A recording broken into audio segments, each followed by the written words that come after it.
कांग्रेस भवन रे ताला कांग्रेस भवन गेट रे ताला पड़िथिबारु आज कांग्रेस भवन सामने रे धारणा रे बसिबा सहित शरद पट्टनायक उपरे बर्षिछंती श्रिया स्मिता पंडा। पीसीसी सभापति शरद पट्टनायक को कालीमाड़ घटना को नहीं गतकाली कार्यानुष्ठान होइतिला।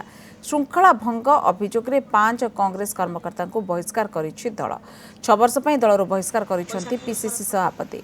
सबले बहिष्कार पर धारणा रे बसिथिले ओडिशा प्रदेश महिला कांग्रेस कमिटीर साधारण संपादक श्रिया स्मिता पंडा। दल विरोधी कार्य तांकर कोनोसी संपृक्ति नथाई बिना कारण रे तांको उपरे कार्यानुष्ठान होइछि बोली से अभियोग करी धारणा रे बसथिले। आज सकाळु कांग्रेस भवन रे ताला पड़िथिबा देखिबाकु मिलिछि। मते काहे कि सस्पेंड कले मु सेहीटा पई काली बसथिली मते कहले 11टा रे आसीबो 11टा रे आसला को पीसी सभापति ऑफिस को कहि कि ताला पकई दैछन।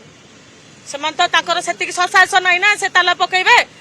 से शरद पट्टनायक कहिबारु स्वाई बाबू आसी ताला पकईछन ता माने कोन आपण जणै देले आपण भूल बोली ताला पकईछन। ए तालाटा से केते दिन खोलिबे आ जदी अत्याशय हैला विश्व महांती आ पीसी सभापति शरद पट्टनायक आ संतोष सिंह सालुजा ए 3 जन को नारे मु जो मोर जहा भी क्षति हो मु जो आत्महत्या देबे ए 3 जन दाई।